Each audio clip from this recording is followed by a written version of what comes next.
live. We're live, yeah? We're live. Welcome back, everybody, to the Myles Lewis Show. Season 1, episode 5 with Justin Carr. Justin, what are you saying? How are we? I'm here, man. How's things with you, bro? Quiet. Oh, of course. Not too eventful, but hence why I'm doing this Yeah. now, you know? We were talking just before about your thing. Are we allowed to talk about that? Not yet. Okay. That's cool. All right, so there's something happening, but we're not allowed to talk about that. To be fair, like the part of like the whole that feeling, we've got a lot of stuff like coming, and we've got a lot of stuff we're working on at the moment. So nice. We've been working in the background, and it's like a backlog of like it's like doing stuff while we can't be creative in the barbershop. We have to be creative in other areas. So I feel like that's what we've been trying to do. So tell me, what you been doing in lockdown? Like, what's the deal? For me, bro, I just wake up, I chill, eat, watch TV, come to the shop and sit around and look at the shop. Yeah. Like, just want to know what the shop looks like. And I've just been working on other things, like trying to do a lot of like filming and stuff like that, because we're trying to create content and things like that as much as you can do. And that's it really, bro. I've been waiting for us to get back to it properly. And then once it happens, then we're good to go. So you're going to go, so when everything's back open, like the shop's open, you're going to go ahead and then open up the rest and tell people what's next step. Yeah. That's good. That's refreshing, because for me, I'm like, literally, I said to you, I'm trying to do a certain thing, which I'm not telling people yet. Yeah, I'm doing something similar. And that's how I feel, to take it to a next level. That's how we have to be. Do you know what I mean? It's hard not being in a barbershop, being creative in your essence, like every single minute of every day, you're being that creative guy.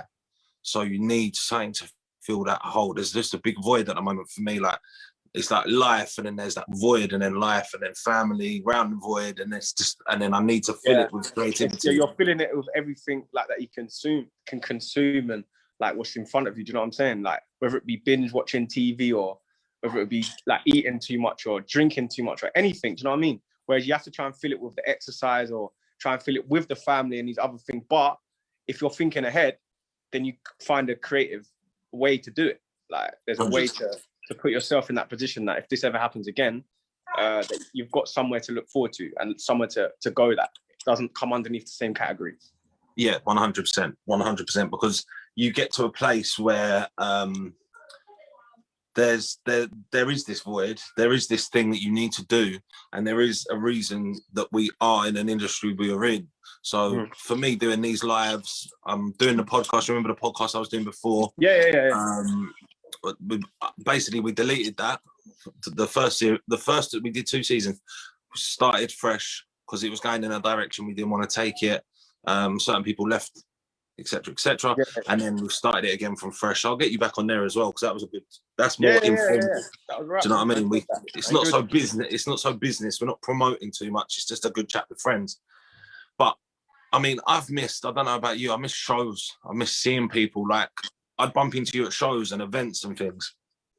That's what I'm missing, as well as obviously being in the shop. But I'm missing that social side of seeing people that I don't see like all the time, or speak to all the time. Bro, See them it's been every hard. 6 months. Obviously, we work with Osmo together, and like I haven't been able to be a part of the team properly because there's not much been happening. Like, I get involved with my side is I'll come down and do it at the shows, and then I start, like, I haven't been as active as I wanted to be regarding my barbering side on Instagram. I don't really post much haircuts and stuff. That's just how I've been. So the only time I'm getting involved properly is when I'm at the shows. You know what I'm saying? When I'm about it, and when people can see what I'm doing and see my work in front of them. Do you know what I mean? So yeah, live. They live, really, and I suppose people don't realize how approachable you are until they see you in real life. Do you know what I mean? Because there's a persona online on the internet that you don't come across like hard to talk to or anything, but you come across like you're quite a relaxed, laid back guy. And if you was to get approached too much, people, like, you're not going to have that chat. But I've learned since I've got to know you a lot more is that you're very approachable. You'll have a conversation and you'll actually engage with people, and that's why I have you, all the time, shows. Yeah, all the time, bro. I enjoy it, and Like, bro, like I've been doing this for such a long time. I've been doing it for me 13 years nearly, or maybe even longer. Like I've been doing it. I've been grafting this one out. So, and I've experienced like so many things that a lot of these barbers want to experience. And I feel like I've achieved like most of the game that I wanted to do myself personally. There's still other achievements that I want to do in life, but in the barber game, I've done a lot. Like, and for me to be able to give back to other people that are coming through it or coming up and like, yo, how'd you do this? Or what tips about this?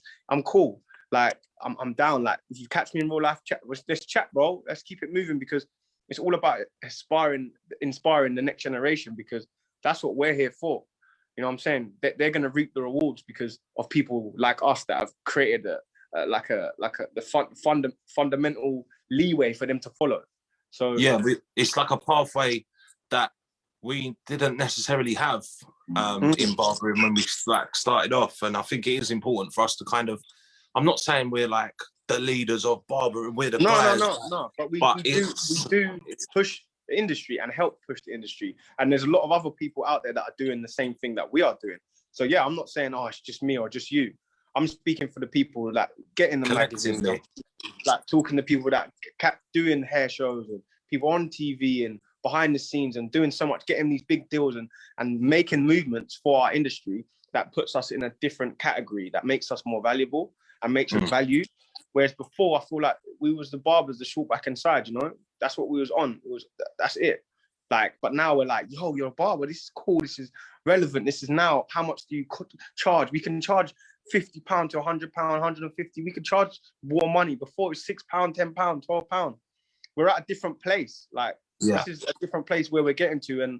And especially from lockdown's been happening, people are appreciating us so much more. They're like, oh my God, I'll never take you for granted again. Like, this is not easy. I've tried this trim at home. Oh, bro, look at the state of me. Oh, I went to another barber that was cutting my hair during lockdown. I know he wasn't cutting, and look what he's done. It's like, bro. Yeah, when people say that to you, you're like, look, now I understand why I do charge what I charge, or what I do, because this is the reason. And I suppose we've never had an opportunity to get that validation before, because we're always there. We're like Tesco, like, you know, like Tesco, you just pop there, get something. And if it was taken away from you, that's when you realise. And that's what I feel with customers. They're like, oh, do you know what? Like, some people complain about the price, and some people are, oh, they're quite lumpy. But there's a reason, because it's not just us being in the shop. It's our skill set, where we take it and how we promote, and all these different. You can go to every single different place. You can either shop at Waitrose or you can shop at Aldi. And I'm saying neither of them are bad, but it's your choice which one you want to go to. Exactly. And I'm like, if someone wants to put their prices up for premium, and they're worth premium prices, and their service is premium, there's nothing wrong with that. And I don't see an issue there. Yeah, I'm of like, course. Do what you want to do. Like, it's up to you. You can choose. Yeah, 100%. And I had a strange one. After lockdown 1, someone complained about a price that because I don't do kids' prices and adults' prices. I cut hair. We cut hair. That's it. Like, like, as we know, as barbers, a kid doesn't take less time than an adult, especially when they're moving about. So kids are harder. Yeah, if anything, and stress, and they should be. But I had mine at a certain level, at a certain price, and the mum was happy. It was his first day back at school or something, and I cut his hair.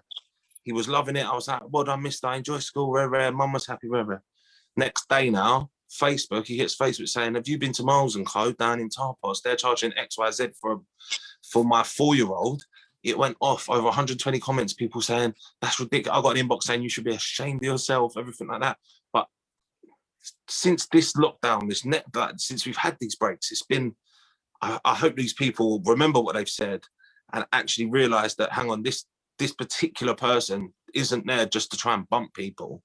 No. I'm here because we offer a premium. We do things in the industry.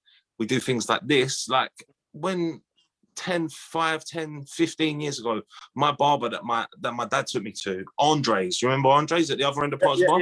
Yeah. I think he's probably still there. Probably. He's my dad. That's when my dad gets a trim. I've tried to send him to. He's like, oh no, I like Pete. But anyway, yeah. I get what you're saying. I understand what you're trying to say as well. It's like sometimes at times people are stuck in that time and that mental time that like it's a time capsule of like, oh, well, this is where it is. But petrol price has gone up, housing rent has gone up. So we live somewhere and we pay petrol. You know, taxes are expensive. Products have gone up in price. Things have changed. So we can't keep it to the same price. Like clothing is more expensive. Everything, bro. Like and the thing is, it's hard because we have to justify it to every single client that walks through the door because we deal with the general public every single day. So because we're dealing with them firsthand, and it's not over an email or it's not over a DM as much. It's right in person when you're cutting their hair. It's hard to like gauge it to them sometimes. Like, oh, yo, bro, this, and they're like, what? Why is it that? That don't make sense. Well, I can get my hair cut, but go on then. Yeah, exactly. It's like I was explaining it to like people. If I ordered a Prada t-shirt right online and it came, and I spent £200-300, whatever the price of is a Prada, it's because I know I'm buying a Prada t-shirt. And for me, it's almost brand awareness as well of what you're dealing. Don't book something because you can't get an appointment in my shop without booking it online. And once it's booked online, there's a price next to it, so it can't really be complained about after, especially if the service isn't the issue. If the service was shit and I was like, boom, boom, boom, see you later, I'll get out, like, not, I was rude, okay, I can understand. But when the service is on point and you've seen the price beforehand, just, you can't complain. It's like going out for a meal somewhere really expensive and then eating the meal, it was perfect, everything was perfect, and then complaining the next day. Some people just complain, bro. Like, we've had complaints and I'm looking at some of them, I'm like, what? And the people that like leave a review, you click on their reviews and they've only left negative reviews. So there's nothing, they never left something, oh, I went there and it was amazing. It's just, oh my God, I went there and this happened and there was this and this. I'm like, bro, that didn't even happen. Like, are you delusional?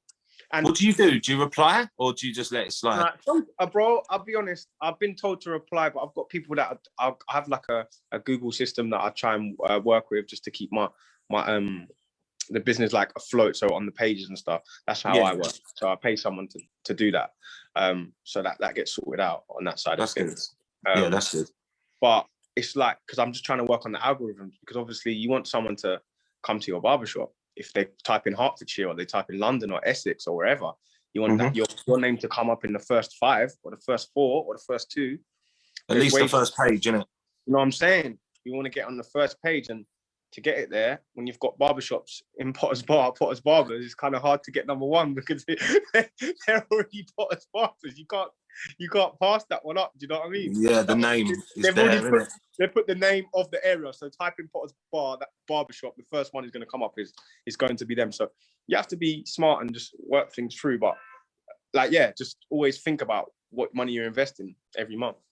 Yeah, 100%. And do you set a marketing budget, or do you just kind of, I'll be honest, what you need, you pay? I'm a person that what I need, I pay, but I have like an idea of how much I want to spend. So like when I go to like Barber Connect, bro, we had like one of the biggest stands in there. Like, it was crazy. I was just like, we went ham. We spent a lot of money. I put loads of money towards it, but it's like, I want people to know that I'm here. And if I have to scream it from the rooftops and be like, bro, we're here. This is that feeling, and take us seriously. And you should take not just me seriously, us as a collective, as a brand, what we're doing. And if I have to spend thousands of pounds to do that, I'm happy to do that. And I'll continue to push it in, because I believe in my brand, and I believe in the boys, and I believe all the people around me that I want this brand to go somewhere. Exactly. And that's it. And that's the same with your customer base. You do have a great, but I know your customers. For a little bit of background for people, I'm from where Justin's shop is, but I now live in Essex. So like, he's come in there, and then I left a few years before. So we never overlapped in the area. We didn't cross paths, innit? Yeah. But like, we know the same people, like but we never crossed over each other in the area. But because I was gone and then you were there, and it was just mad. So that's how we kind of have a we have a similar circle. Common. Yeah, that's where our common ground meets. And then we both were on the Osmo thing, and it kind of just, we've done shows together and it's worked really well. And we're on a very similar page where we want to take our business and where we want to go and how we want to direct. And I think it's very important to speak to people like that, especially on a meeting like we're having now, just so people can understand that. I mean, there's people in the industry, like, are people that will message me and ask me, like, oh, Myles, how did you get to be an ambassador for Osmo? How did you get to be an ambassador for Gamma? How did you do this, that, and the other? And it's like, for me, it's if you graft and put yourself out there, number one, you're going to get people hating on you because that's just how life is. And number two, if you're putting your neck on the line, people are going to see you more and then realize your strengths. And if you're good enough, then people will approach you. And that's exactly how it is. And 10%. 110%, Myles. You hit the nail on the head, man. It's like, if you put yourself out there and you are good at what you do and you keep pushing, you will get noticed by somebody or something. Like, I've worked with some great brands, like, bro, Jameson, I'm with Jameson still. Do you know what I'm saying? I'm still with Osmo. I was with Head and Shoulders. Head and Shoulders, I've decided to go down a different route for now, but you never know what happens in the future, what can come off. But from the back of that, I've just got another deal with another company. Do you know what I'm saying? I haven't even announced things yet. Like, I'm working. Exactly. So it's like, how things work, how life works is like, you're always pushing forward. And I always believe that I've been at the forefront of getting these deals and they wasn't even happening. It wasn't even there. People were like, bro, how did he just do that? How did he pull that one out the bag? It's one of them ones where, like, I had a conversation with Bel Air and Bumbu, Ram and the Chef. You remember, I'm not doing that anymore because they've taken a different direction and I've kind of come away from the alcohol thing. And for me, like, and then you had your Jameson thing, and it's like, if we're putting ourselves out there and I'm seeing parallels in our careers, we're not exactly the same. I see you as a step ahead of where I want to be, which inspires me to up my level. Love for that. Appreciate it. But I see parallels in our journeys and things that are happening that haven't happened before in our industry. 110%. And that's what I really like. That's what really inspires me to, like, recently, I said it in one of my other lives, that I've written a mockumentary to do with barbering, like a whole TV show. I'm writing that down. I've got my characters. I'm speaking to producers. I want to get my script written.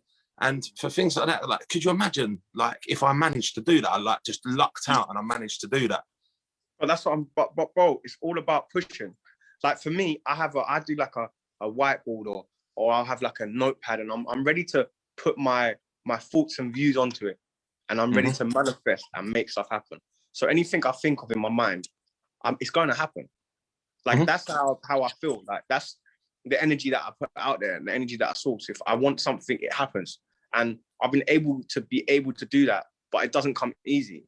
It's not, I wake up and go, oh, I want to have this. I want to go to the World Cup. Oh, I want to go here. I want to trim this person. I want to get this deal. No, I'm grafting the whole way through. I'm still doing 40-hour, 50-hour weeks sometimes, bro, maybe even more. Still to now. You know what I'm saying? So it's like, I'm putting in that work, but I'm reaping the rewards at the same time, because barbering is hours. Yeah. Like, if you want to be a barber, you're putting in hours. If you don't want to be a barber, don't want to put in hours, don't be a barber. That's one advice I'm giving to someone now. Do not step away. Well, you can be a barber if you don't want to put hours in, but you won't be where we're gonna end up. Yes. Okay. What people want to do is get to that point without putting in the work, is what I should say. Yeah. That's what I mean. And it's hard to explain that to people, apart from just saying you've got a graft. You know what's magic? I'll say, I'm gonna correct you as well. I'm gonna say you can cut hair, but you're not a barber. Yeah. They can cutting hair. You could be cutting hair, cool, but you're not a barber. Barber does everything, pushes hard, is a passionate, puts pride in his work. Cutting hair is a different thing. You might cut hair and have another job. That's fine.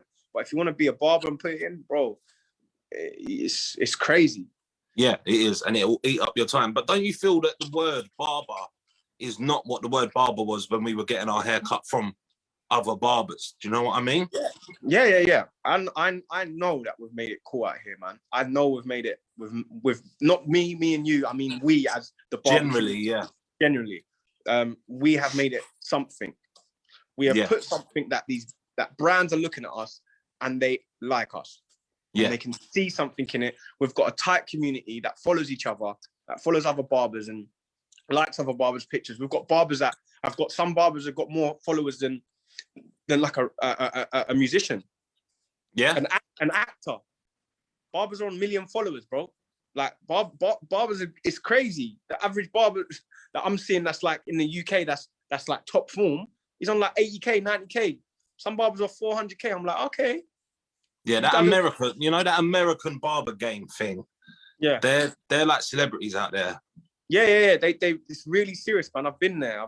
I was lucky enough to travel with Squire, to go over there. And how are they living? How are they doing? Like from a perspective of humble barbers, shall we, like, that are on the way up, and that are doing really creative things, really interesting stuff.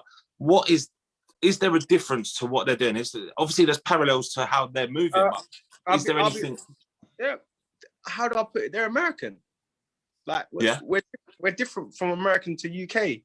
Like Americans are like, yo, this is mad. Like, oh, like they really take it in. Do you know what I'm saying? And there's so many different cultures as well in America. So of course, you've got like the Filipino culture, and then you've got like the Puerto Ricans, and then you've got do you know what I'm saying? Like all the way. Then you've got a black culture, white culture. You get it, and there's so much going on that if one person, like the Mexicans and stuff, they latch onto one barber and they're from there, bro, they're rating it. Do you know what I'm saying? The whole community is behind them.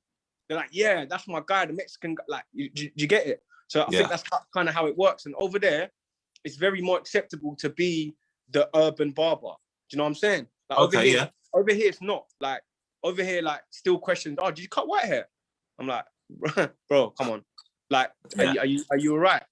And still today is like, it's nice to have a black barbershop in Potter's Bar. I'm like, why is it a black barbershop? Is it because we're black? And then I go on. Have you had that? Has people said that to you? Of course I've had that. And I'm like, black barbershop? We're not a black barbershop. Even from black people. I'm like, oh, really? Black barbershop? It could be any race. Do you know what I'm saying? Because the reason why we're not is because we cut everyone's hair. If you look at that Phil and Instagram page, we are black people that cut every hair. Like, we are barbers.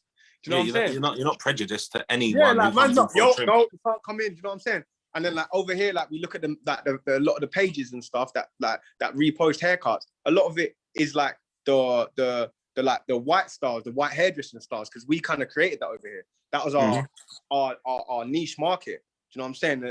The boys that pushed it over here, they smacked it around the world. So that's why a lot of our pages have got that styles. But over there, you look at their pages, like patterns, shape ups, waves, as well as like designs and colors and like all different cultures stepping aside from just the white European hair in the UK. Yeah. So that's how it's kind of different, because everyone can just jump in the market and just push it and just like, you could be from any culture and do every hair and it's taken in. Over here, it's not taken in as much. Afro hair is not taken in as much. Oh, you're an Afro hair specialist. You know what I'm saying? Yeah, I get that. Like, oh, can you cut Afro hair? And I'm like, yes. Like, that is. Yeah. I can cut hair. Do you know what I mean? And I know. That's it. That's what you need to say. I understand. Like, you saw me at Barber Connect. Like, I was hosting, but I was asking you so many questions just to get things clear in my head that I'm doing the right thing. Yeah. Because people build this pillar of, I can't cut Afro hair. You can cut Afro hair. You've just got to do it. There's no issue. Like, people ask me, because I'm in a predominantly white area and I'm not black myself, they think I can't do it. And you're getting it the same way. It's vice versa. It's the same way. Yeah. It's like, I'm not saying it's just my way, I'm getting it. I'm saying it's both ways that are getting it. And it's like, the only way that can get broken is by us as barbers. Me being a black man, you being a white man, and cutting all hair types. And then that goes away. Like, the next generation's like, I just go to a barber now. It's because back in the day, when we used to, I used to fade like European hair. They used to come to my shop, get a fade, and then they'll go to the hairdresser and get the top of their haircut. So do you know what I'm saying? So it was like, that's fucked, isn't it? It was like they would. I was like, bro, I can trim. They're like, nah, you can't. To be fair, I probably could have back then anyway. but it was like that was the norm though.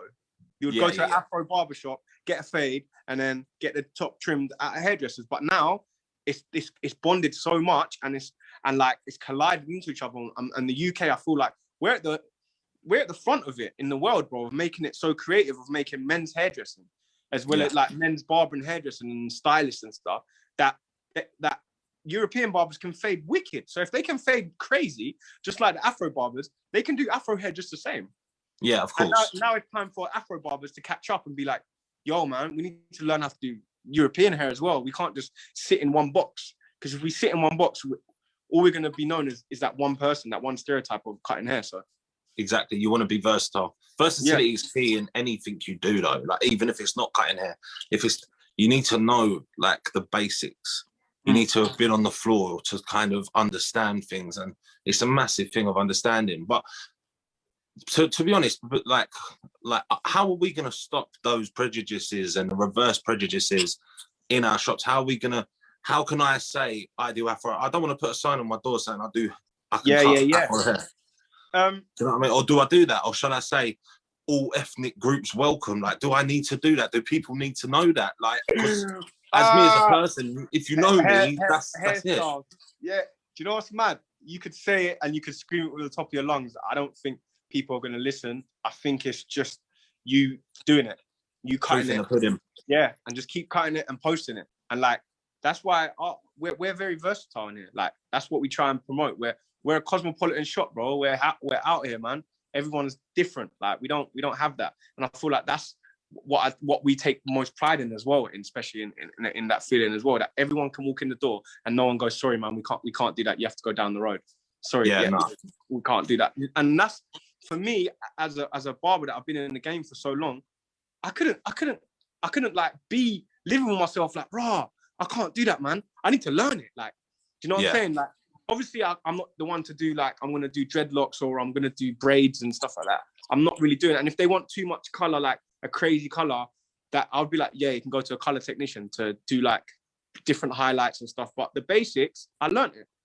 Well, yeah, because you want to be like, if you're a boss as well, you want to be able to see and spot techniques and skill from other people. So you have to have like a light covering of every direction. Yeah. And I'm the same as you. If you want something like, because I've got hairdressers in my barbershop, so at the front, you've seen it.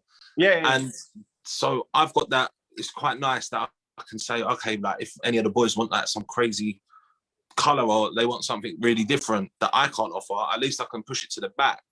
And for me, it's such a learning. I've learned a lot from the girls at the back, even with like how they cut long hair and things like that. Like it's pushed me forward. And yeah, you never want to send a customer elsewhere. And it's very important that you're versatile enough to kind of hit those. Send them away, yeah. And I'll make sure that everyone learns how to cut certain hair within the shop. That's it. And the same as you say, learning with hairdressers, bro. I've done that as well. I was at a shop before I opened this one, and I was working in the hairdressers for like 8 months, 9 months, maybe nearly a year, I think, around that time. So I was in the hairdressers and I was learning stuff, picking up things. Exactly. And that's priceless. You don't realise. And it was just straight European hairdressers, and I'm just learning all the time. Shout out Amy, bro. She really helped me. Like, trust me. Amy who? Amy, she's I need to find her on Instagram, but she's a hairdresser. She's one of my friend's missus. She was local. Yeah, she's local. She was in Hatfield when she was. I think now she's a bit further out now, but it really helped me, man. Trust me. Showed me how to do certain color tech and how they're doing length as well. But even though I'd already been learning it, and I just developed more. Yeah. And I think that's probably because of the culture in a shop. And I'm not talking about like race or anything like that. I'm talking about the feeling you get, the culture that's created in the shop. You see how women are coming in and how long it actually takes. Because before, I'd only see it when I was in the college. And like when I was doing the teaching in the college and stuff, I'd only see like how long a student would take on like, I don't know, highlights, lowlights or whatever. I'm like, bro, this takes a full head is taking you a whole day. Like, whoa, I can't hack this, man. I can't do this, bro. Like, it's something serious. So it makes me like really appreciate their skill and know that when it's too much, you know who to go to. 100%. Love that. I love that. What's the time? We're doing good for time. I want to ask you a few little just direct questions, quick fire little thing, just to wrap it up a little bit more. I want to know if you could pick, apart from family, parents, or whatever. I want your 2 heroes that you would like to kind of shout out. I've never thought of this one, man. That's a hard question. Yeah, it's not one to like. You can't just chuck it out there, but that's yeah. What No, I don't even know if I can just chuck it out there, man. Because you said apart from family, it's kind of hard to think off the top of the head or who are say like, family. Say family. If that's... Yeah, no. For me, it's always like having a like like my mum and my dad straight, man. I can't lie. I always like just the way that I am because the way that they brought me up. Do you know what I mean? So for me, that's a massive thing. And yeah, I have like other people that I would look at in life and be like, oh, yo, imagine someone so smart that they could do this, like, or so smart that they could do that, or make so much money, but I don't actually know them, like full on know them. So yeah. So you can't call them a hero. They're more inspiration. But yeah, more inspirational rather than heroes. My mom and my dad, man. Like they brought me to be who I am now, and because I'm who I am, I'm able to make a career and make a brand and have these people and be able to have success and around with other people. So it's got to be them two. Love that. Big shout to mum and pops. Yeah, come on, big up. Yeah, respect that, man. Top 5 films, bang, off the top of your head. You can do this one. Top 5 films. The Parted is up there. The Parted's a great film. Yeah. The Parted is a great film. Oh my god, what an amazing film. What else do I watch all the time? There's Leonardo DiCaprio is my favorite actor. So yeah. I just run through his films like it's nothing. Off the top, bro, I like Disney films as well, bro. I can't lie. I'm a big Disney fan, so it's got to be something along them lines, like a Disney film. Disney films are outright for me. Bro, what do I like, man? Toy Story's hard. Got to give it Toy Story. Monsters Inc. is gang. Are you crazy? Oh my days. Sully. And I watch like some other films as well, like a lot of kung fu and like action films, like. So I like them films like 42, what is it, 47 Ronin and stuff with Keanu Reeves and them. Yeah. I'm into that, man. Even John Wick, bro, mad. You crazy? Yeah. Yo, yeah. They're very much up there. I was gonna say top 2 actors, but so Leonardo DiCaprio. Leonardo and bro, I'll be honest, Leonardo and Johnny Depp, man, straight. Yeah. I'll be honest, Leonardo, Johnny Depp, bro, and I like Christian Bale as well. And then I've got to put Denzel Washington there as well. So yeah. Yeah, they're top 4. Sorry, I lost you there. I said it's cool. I've got Denzel Washington, I've got Leonardo DiCaprio, I've got Johnny Depp. They're top 3. Christian Bale as well. He's a crazy actor. He is. He's got that. I like Methodist actors. Yeah, I like ones that I can really feel their character. Like Pirates of the Caribbean, bro. Are you mad? Jack Sparrow. Come on, bro. Exactly. That's why I like Blow and all that. And back in the day. Oh, bro, come on, man. You can't. This guy's crazy. Alice in Wonderland. He was a G in that film, you know. Yeah. All the films from Leonardo DiCaprio as well, bro. You can't beat them films, man. Yeah. Like, Shutter Island. Come on, bro. Diamond. Blood Diamond. Wolf of Wall Street. Yeah. Bro, how are you beating them film? The Revenant? Come on, man. You shouldn't even won an Oscar for The Revenant. You should have won it a long time ago. Yeah, for Titanic, bro, you should have won it. Bro, I don't even like Titanic like that. I can't like it. But he had to wait. He had to pay his dues. He had to wait for that Oscar, innit? Man done Gatsby. Man's done what? Bro, he's done everything, bro. Departed. Django. If you ain't seen Departed, watch that film. Oh, Django. Oh, bro, Departed is Oscar winning. Like, I'm up there, bro. It's crazy. I'm gonna watch it. Is it on Netty? I don't know. I think it's on Sky though. It might be on Sky. I'll have a look. Departed. Yeah, Departed, man. It's got some big top actors in it, bro. Like all the top boys are in that. Watch it. Yeah, I'm gonna. Right, I'm gonna wrap it because we've done our half-hour episode time, which is amazing. It's been lovely talking to you once again. Love it. We're gonna catch up, obviously, when everything's normal. I'm definitely gonna come down. Bro, 100%. There's some big stuff to announce, and yeah, I'm looking forward to the announcement. So yeah, you do your thing, and I can't wait to hear your news as well and hear it out there, man. And congratulate the brothers, brother. That's what it's about. That's it, man. For getting me on, and shout out to the barber community, bro, that's listening and tuning in, bro. Link up. Yeah, I hear that. Just do your Instagrams at Just Cuts. That's JUSTSCUTS. And then That Feeling is the brand. And then shout out all the That Feeling gang. I don't know, Emir, Kai, Jordan, Uggs. Yeah, come on, E-Man. Jeez, gang. Love, brother. I'll speak to you soon. I've got another live going on Sunday, 7 o'clock. So I'll be back. But thank you, everyone, for listening, for watching. Justin, much love, and I'll speak to you soon, brother. Take care, man. Bye.